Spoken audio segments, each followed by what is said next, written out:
Sale yan. Cute po, diba? Sonia, mauna na ako, ha? Sige po. Walang bahala dito. Opo.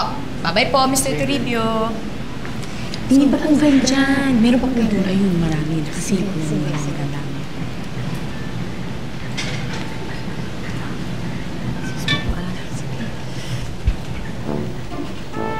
Frankie, wala na si Pusit. Tama.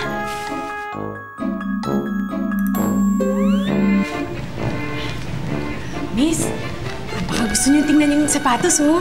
Ay, maganda nga. Marami pa po dito. Tingnan niyo po ang mga sapatos. Patingin niya. Ito po maganda bagay po sa inyo. Ayan po. Wow naman, ang ganda. Saka ang lambot niya, oh. Tingnan ninyo, oh. Ito pa, oh. Ayan, bagay ko. Ayan, bagay Ito po. Kasya po yan sa inyo. Ito, gusto ko ang ganda. Pang lambot, oh. Tingnan niyo. Yes, miss. Pagkano to? 500 po, tapat na po yun. Di kalidad naman po yung gawa dyan eh. Maganda na, malambot pa isuot. Tingnan ninyo. Ito, Tapat na po yun. maganda. Bintang-bintang. Swerte. Talagang swerte. Sige. Nak, makakaupo ka na ba?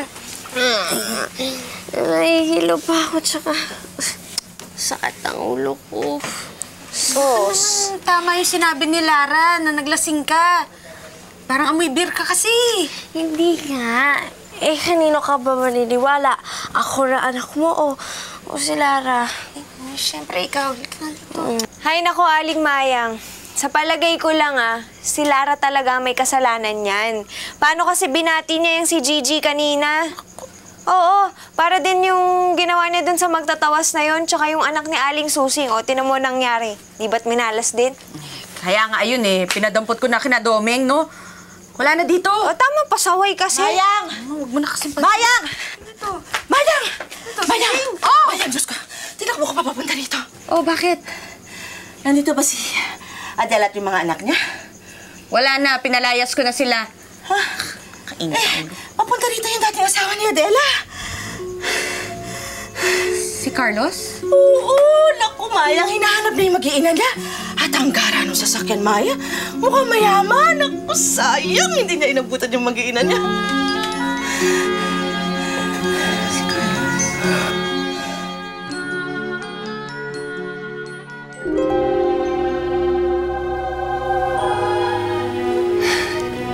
Ito na nga.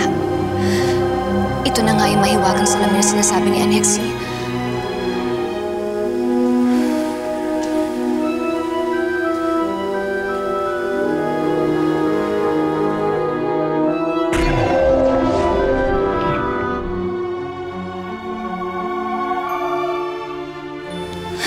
Sa wakas, makakasama ko ng mga anak ko. Makakasama ko na si Lara at si Bambi.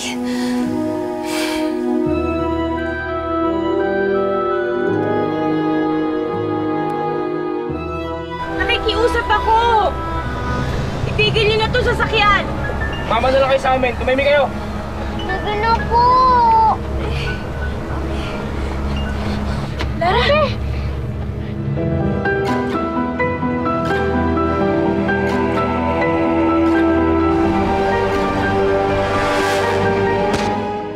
Ngayon lantad ang rebellion laban kay Bawana. Magtulong-tulong tayo. Buhayan natin si Diwani Tanara.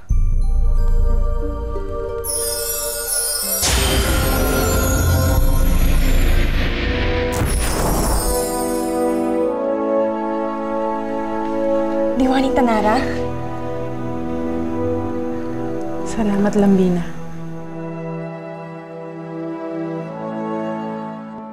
Prinsipe Elmiro! Sandali lang, Prinsipe Elmiro! Huwag ka na sumama sa akin, Anexi. Pupuntahan mo si Bawana. Kailangan na namin magtuos. Pero delikado. Pupuntahan mo siya ngayon pang wala kang kapangyarihan. Tsak matatalo ka, dapat pagandaan muna natin ng mabuti. Anexi, hindi na ako makakapaghintay pa. Bawana! Alam kong pinapanood mo ako! Alam kong nakikinig ka sa akin! Hinahamon kita! Humarap ka sa akin ngayon! Ay, oh! Sina-challenge ka, Mother! Oh?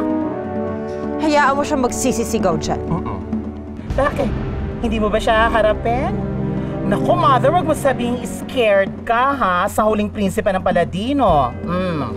At bakit ako matatakot sa kanya? Isang pitik lang ng aking mga daliri at kaya ko siyang pahirapan ng labis-labis. Humarap ka sa akin ngayon! Alam kong nakikinig ka sa akin! Ay! Diyos ko, Mother! Ano ba yan? Pangahas siya magsalita, ha?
Prinsipe Almiro.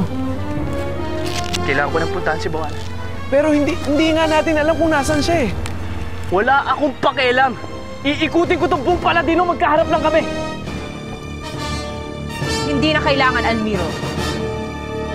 Buwana.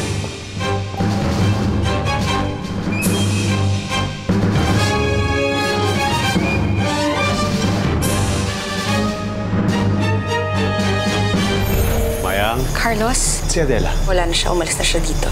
Nandiyan ba yung anak ko? Oo, Carlos. Nandito siya. Ito na si Lara. Anak? Iniisip mo na naman ba kung paano ka makakabalik sa mundo ng mga tao? Ano ba pinagsasabi mo?